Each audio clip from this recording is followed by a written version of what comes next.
What's up, Nail Geeks? I am back today with Vapid Lacquer's Wild West collection. This is a first release of this month because this is Chris's Vapid birthday, aka the Vapid anniversary launch for 10 years. So big congratulations and happiest of birthdays to Vapid, the overall brand. This is going to be a pretty big release with bath and body products, as well as this collection, which consists of 8 shimmering and holographic shades in a southwestern sort of vintage shade type of vibe. So let's dive right in. First up is Tumbleweeds. This is a dusty gold linear hollow.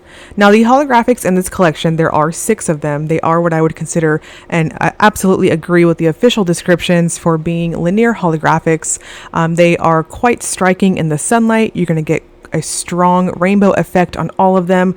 Please note that my swatches, I have switched up my lighting because why not? And always wanting to keep things fresh. So my swatches themselves, my photos are not going to be super rainbow filled as you would see in the sunshine. I think that's more indicative to what you're going to see indoors, especially on these swatching portions of the video to kind of go along with the pictures. So just wanted to throw that out there. These are very holographic, but again, kind of subdued because of my lighting. And Wide Open Spaces is described as an olive green linear hollow. So again, we have our second hollow in the collection. This one is pretty similar in terms of formula. I think across the board, all 6 of the hollows in this collection are very almost damn near identical in terms of their formula. They don't have that overly metallic feel on most hollows that I see, but these do have a very lush, sort of plump, creamy type feel on application. Across the board, I honestly feel like 2 normal coats is going to be perfect for all of these. They self-level very well, and again, they got that nice plumping factor that I personally love, and they cover up a strong nail line very well at 2 coats. So this one is just a touch more what I would consider a true olive green. It's definitely in between my swatch picture and the video in terms of what I'm seeing in person. And Cool Drink of Water is a turquoise leaning blue linear hollow. So in person, in my opinion, I think this one definitely has baby blue vibes to it, almost flirting with being a powder blue. It's definitely, again, what I would consider baby blue. I think the video and my swatches give you guys a good idea of the specific shade of blue. As a blue lover myself, I'm very picky. If someone's going to tell me medium or neon or whatever, I personally, as a blue lover, want to know. So if you're like me, definitely in the baby blue category. Now again, 2 coats is perfect for opacity on this. Again, we have beautiful creamy sort of goodness going on here in terms of buildup, and you can see on my full hand shot on all of these I have topped off with a glossy top coat. I am using Vapid's glossy top coat in this video. And Mending Fences is described as a milky brown linear hollow. So I do have to agree with that. This definitely has a whitened sort of undertone to the base color of this. It's very much what I would consider more of a dusky sort of brown. It leans like a nude on me, at least a true nude to my complexion. Again, I'm very warm undertoned. Those of you following along quite a bit, you've seen different lighting situations for my skin tone. So I'm very, very warm undertoned, and this definitely, the base color at least, leans like a true nude. So really pretty nude sort of rainbow like effects. This one's really nice in the sun, and I think if you have medium to deep skin tones, it'll lean that way on you too. And High Noon is a golden and muted orange linear hollow. So this one is just a touch more orange than, say, the previous one, Mending Fences. This is what I would consider really flirting almost with being like a goldenrod sort of orange. It's definitely got that nice burnt sort of feel to it, but also this dusky strong effect happening with that base color too. So once again, 2 coats is perfect, strong, beautiful rainbow effect happening with this one as well.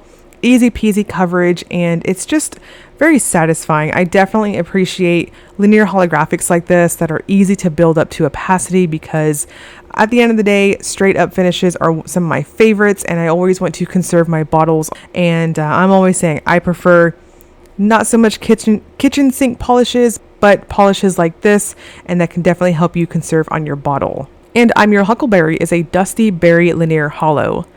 So another very pretty but very muted sort of color. Purple lovers, this is definitely going to be up your alley.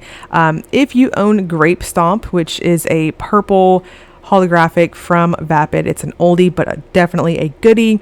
This is what I would consider lighter in color in terms of that. So if anyone's curious in terms of a color comparison, Grape Stomp is definitely darker than this. So something about holographic, or rather linear holographic finishes in a purple base, I don't know, purple just really brings out those rainbows, and I think you can get a good idea of that on my full hand shot here. Very lovely and vibrant in the sunshine. And next is Desert Flowers. This is a bright and bold pink with a shifting shimmer that glows from within with a magenta gold and hints of green and blue at the farthest reaches. Now, I knew this one was going to be absolutely tricky on my camera, and I knew it was going to look really silly and inaccurate on the video. And watching here, I'm absolutely seeing that. I think looking back, I would go up to 3 coats on this one. It's worth it for that shimmer. In person, this absolutely leans more like a hot pink. I think my camera is latching on to the red here, and it's stunning. This is my top pick of the collection. If you can get one, I would strongly suggest this one. The shimmer is so very pretty. It definitely has this golden sort of appearance in person, and that green and blue is absolutely very much on the more extreme angles. I think my swatch here gives you guys a better idea. And Wild Horses is the last one in the collection. This is the second shimmer. This is described as a terracotta base with blue and pink purple shift. So this one, the shimmer overall to this in indoor lights and most everyday lighting situations, you're going to see this one appear more as what you're seeing on the video here, that kind of purplish sort of pinky luminescent sort of vibe to it. This is that type of shimmer that at angles it has that lovely purpley strong blue type shift to it. That's more at, again, extreme angles. So this also has a lighter formula. I'm also going to suggest 3 coats on this one as well. This one I actually took up to 3 coats. I really wanted to see how deep I can get that nice base color, that terracotta appearance to come out. And you can see it's very much leaning as a neutral on myself with the warm undertones here. So really pretty. Very much what I would consider kind of like a revved up office color, if you will. Very much on the neutral side. Now, the 2 shimmers in here do dry down semi-flat, so I'd suggest a glossy top coat across the board, especially on the shimmers. Now, this release is going to drop July 1st at high noon Central Time. I will link you guys below to Vapid's website. There's going to be lots of bath bombs, body creams, sugar scrubs, and more. Lots of Wild West themed scents, and those bath bombs are always so cute. So I'll also link you guys to the Facebook group so you can see when those scent descriptions drop in there. Super exciting. So again, make sure to wish Vapid a very happy birthday. And as always, if you enjoyed the video, please like and subscribe. Thank you so much for watching.